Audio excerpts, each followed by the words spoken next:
The new BMW 5 Series is standing in front of us.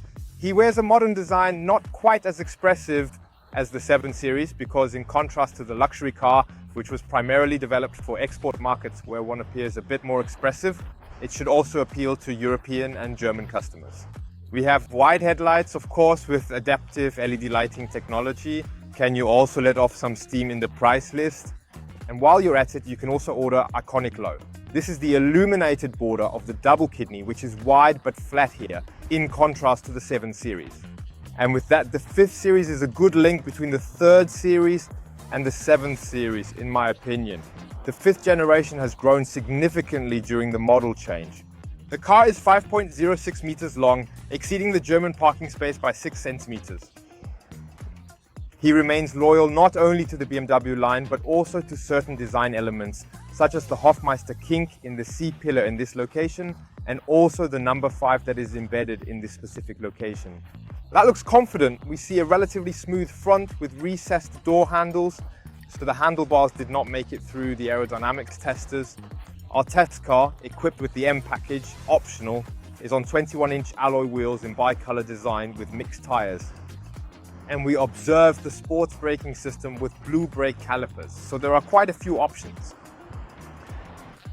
Let's move on to the drive. The 5 Series is available as a combustion engine with mild hybrid support as the 520i and 520d. The 520i has 208 horsepower, the 520d, the diesel, has 197 horsepower. And now for the market launch, there is the i5. It is available in 2 expansion stages at the rear. Here we have the basic variant, the eDrive 40.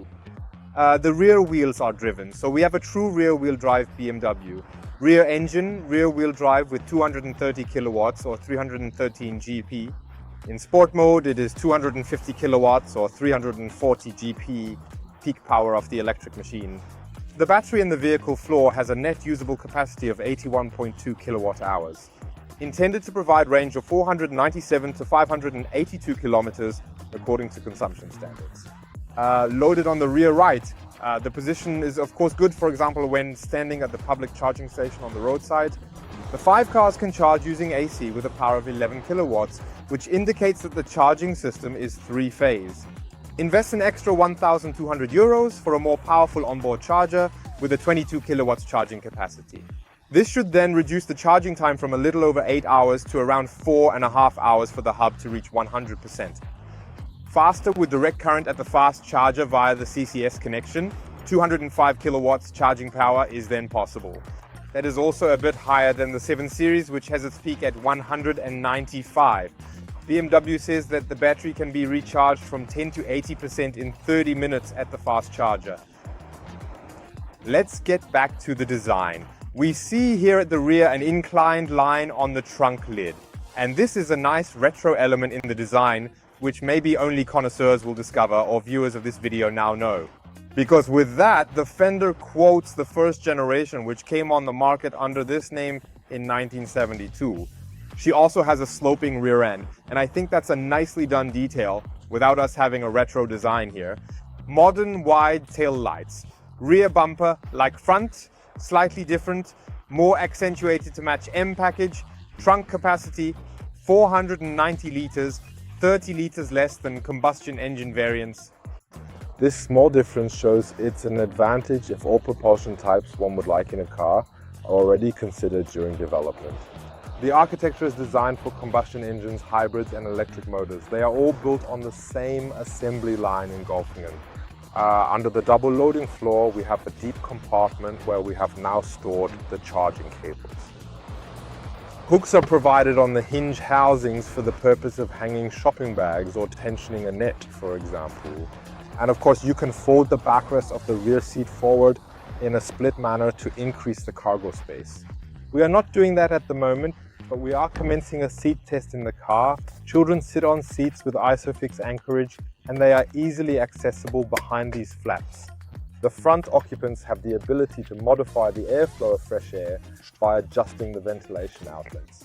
Furthermore, there are 2 USB-C ports, and here we observe the digital control of the 4-zone auto climate system. Can you also modify the temperature in this area and, for instance, activate and deactivate the seat heating for the back? I find it beautifully animated and well done, logically operable. In the door panel, there is a beautiful color combination of the brown interior with black plastic. Everything also haptically pleasant, slightly frothed. And here we see the metal cover of the optional Bowers & Amp Wilkins sound system. 2 levels of sound escalation, hammer and cardboard, and above Bowers & Amp Wilkins sound system. Of course, such a test car is fully equipped, as we can see here with the panoramic glass roof without opening function, but it brings more light into the car. We shed light on the question of what it looks like up front with the Funfa. Let's go to the cockpit. Words like BMW, perfect driver's seat position go together, also applies to the 5. We have installed the comfort seats here, while sports seats are standard.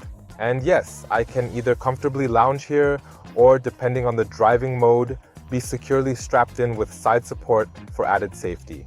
Side bolsters can be inflated pneumatically. Steering wheel is also adjustable with electronic controls. And then you find a good seating position. The foot space is long and wide.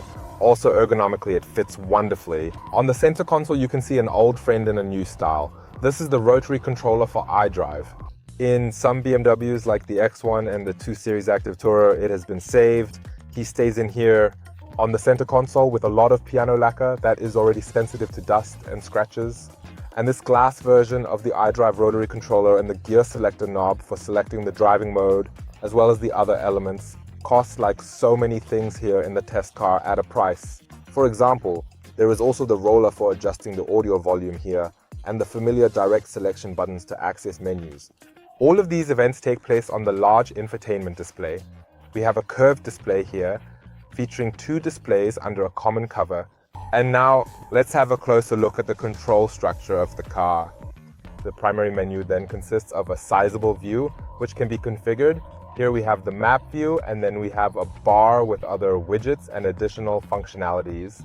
For example, I can switch directly to the radio, the destination input, but also the onboard computer here. And when I go back to the button with the house or the icon with the house, then I go back here again. Smartphone integration with Android Auto and Apple CarPlay works wirelessly. I can access weather and make various settings here, ensuring seamless experience with my smartphone. I can contact the BMW assistants, I can verify the vehicle status, or of course I can also manage the charging. Taxes. For example, I can only charge the battery up to 80%, so I can set the limit here. I can make a schedule for when the car should charge so that it is completely charged when I want to depart for the office or any other location. And all of this is achieved here through the fast responding touch sensitive monitor. The climate control is additionally regulated by it, so here I have the choice to modify the buttons, the temperature, and then I can also activate the seat heating, seat ventilation, and steering wheel heating in this location. Let's switch off now. And then I not only have that here, the icon for the tiles, but I can also access audio, navigation, and phone directly from this location. Tiny slider scene. Also for the airflow, also at the corners of the dashboard. And then there is also the virtual button for the windscreen defrost function and the rear window heater. Moreover, I additionally have the chance to experiment with the airflow using an integrated roller. Below there is the inductive charging tray for smartphones, 2 cup holders, and the aforementioned center console. Our test car with the M Sport package has the sports steering wheel.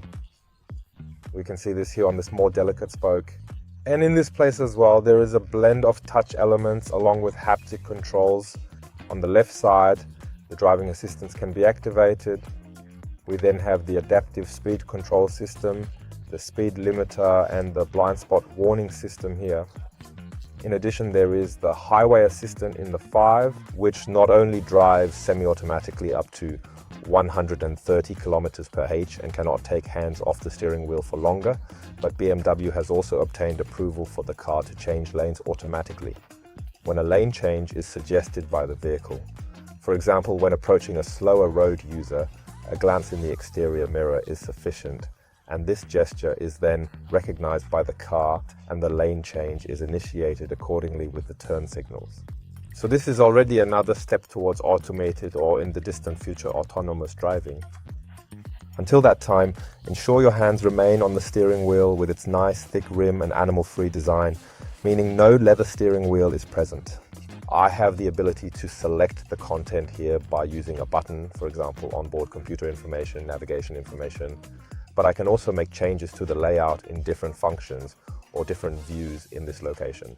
Additionally, there is an augmented reality content present in this particular location that makes use of the camera function to visually display the surroundings of the car, offering me an enhanced and immersive augmented reality experience.